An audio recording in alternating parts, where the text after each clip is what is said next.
evening, depending on what time you're watching this. My name is Carrie, and I want to welcome you to Bethel Kids at Home in my home, where we are having a block party all month long celebrating friendship, because God cares about who we are friends with, but also how we are friends, because God wants us to be good friends to those people around us. He wants us to love our friends. He wants us to encourage our friends.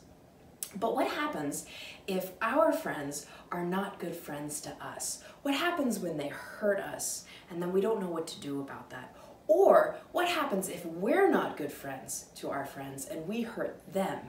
What does God or the Bible even say about that? Well, the good news is we're actually going to be talking about that today. So I hope you stay tuned. So in the meantime, I hope you guys have a fantastic week at school, and I'll see you later. Bye.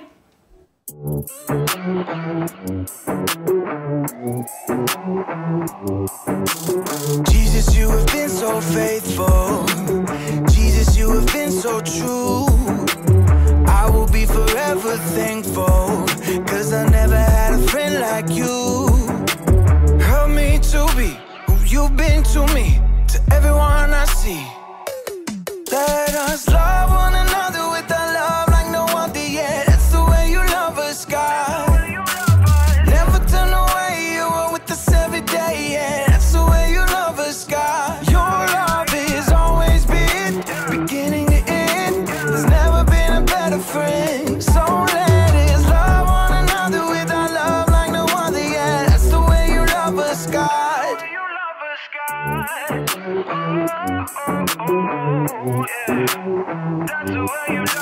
You with me in the darkest valley. You with me on the mountaintop. I'm thankful that you never leave me, and that your love will never stop. Help me to be who you've been to me, to everyone I see. Let us love one another with a love like no other yet. That's the way you love us, God.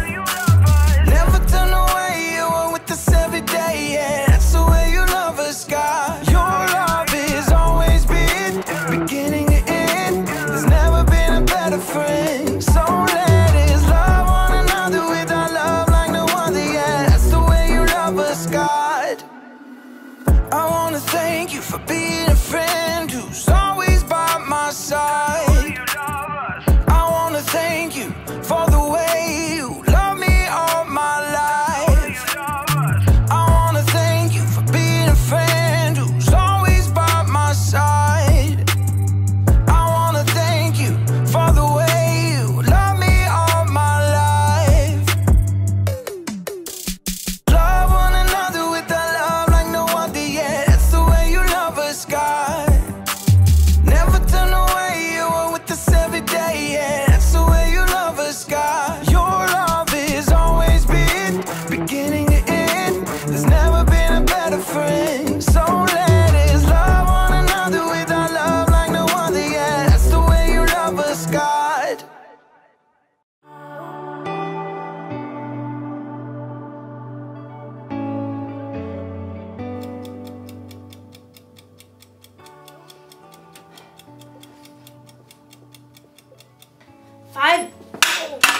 Five minutes on the other side, and I will have the perfect imaginary burger. Hey there, Haley here. I am practicing for a cookout I'm having next week, and I'm not actually cooking anything right now.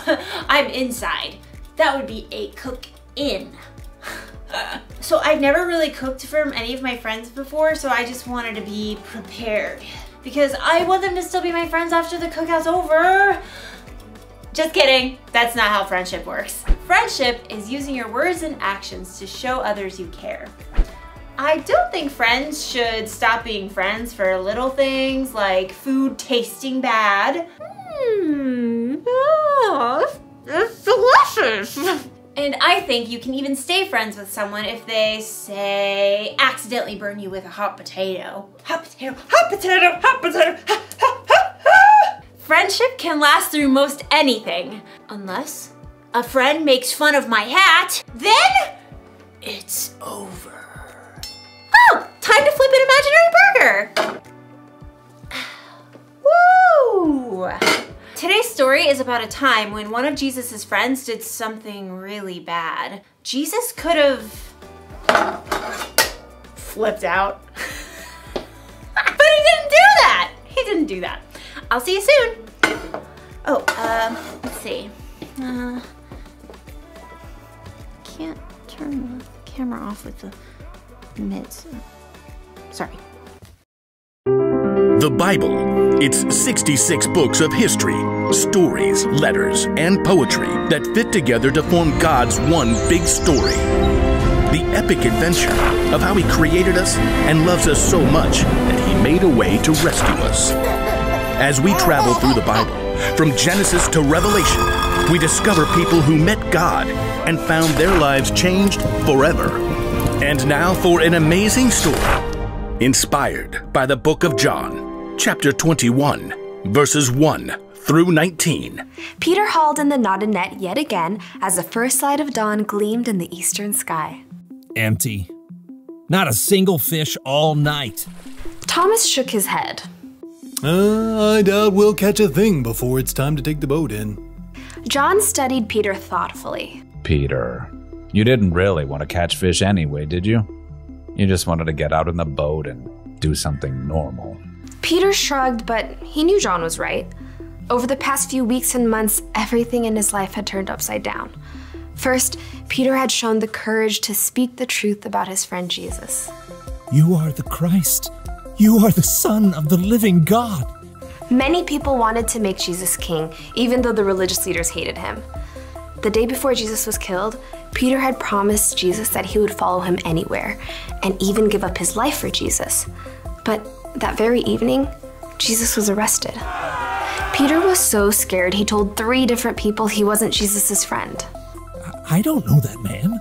Peter felt sick about what he'd done, especially when Jesus was nailed to the cross and died. But then he returned to life. He appeared to his friends. It was amazing, incredible. Everyone was excited beyond belief. Except Peter must have wondered. Is Jesus mad at me? Am I still his friend? Does he still love me? Now Peter found himself in the boat, trying to figure it all out. His fingers tightened on the wet rope as he prepared to cast the net one more time. As he glanced over on the shoreline, he saw a figure standing there. Friends, don't you have any fish? Nope, not one. Throw your net on the right side of the boat. There you will find some fish. The 7 disciples in the boat exchanged glances as Thomas laughed. I seriously doubt it. You guys have anything better to do? Let's give it a try.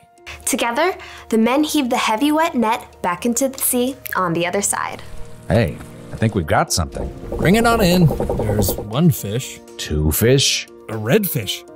A blue fish. And another one. And another 10. Whoa! Need some help here. The net was so full of fish, they couldn't haul it into the boat. They began towing it to shore. John gaped at the man still standing on the beach. It's the Lord. Excitement raced through Peter's veins. He was about to see Jesus again. But just as quickly, guilt gnawed at his stomach. Facing Jesus meant he had to face how he denied knowing Jesus. But it's Jesus. I've got to see him no matter what. Grabbing his coat, Peter jumped out of the boat and into the water. He half ran and half waded to the beach when he discovered that Jesus started a small bonfire. Fish and bread were already toasting over the flames.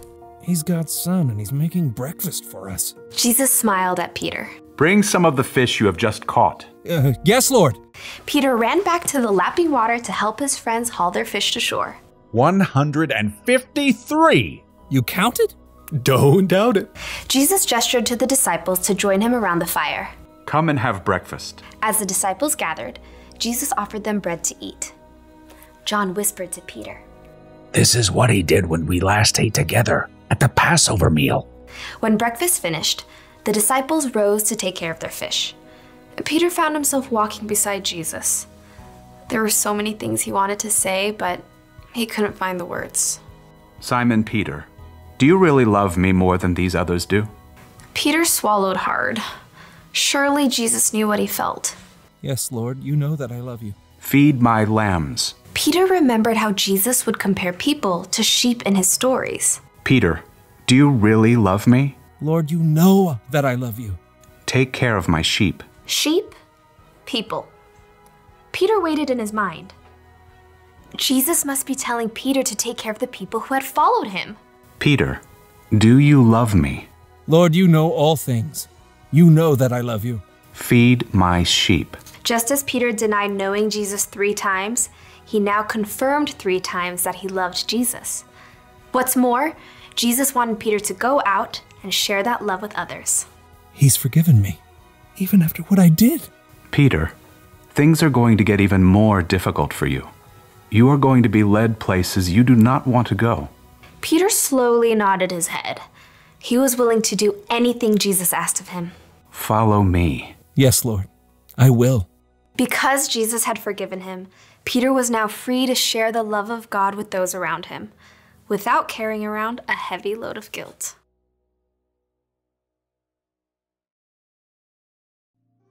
Okay, so picture this. You have a best friend. You do everything together. You eat together. You play games together. You tell each other everything. And then, when your life gets really hard and you need your friend there the most, your friend pretends she doesn't even know you. That's not cool, friend. Wouldn't that make you so mad? It would make me want to say goodbye to that friend forever. But Jesus didn't do that when Peter pretended not to know him. Instead, even though he must have felt so hurt inside, Jesus forgave Peter. Now, I know what you may be thinking. It was pretty cool for Jesus to forgive Peter like that. It was. But guess what? Jesus forgives you and me like that too. Anytime we mess up, we break a rule, or we do something we know is wrong, Jesus forgives us. That's because he loves us so much, and because our relationship is more important to him than our mess-ups. That's why the one thing to remember today is this. Friends, forgive one another. Jesus forgives us, so we should forgive others.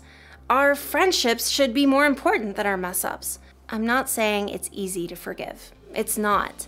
You're going to need God's help, but get this. When you choose to forgive, it can help you feel better inside. It can help your friend feel better inside, and it'll make your cookouts way more enjoyable. Speaking of, this imaginary corn is almost done roasting. Oh, look at that. Oh, what? Oh, this is gonna taste so good when they're real. Goodbye, everybody. Oh, again with the mitts.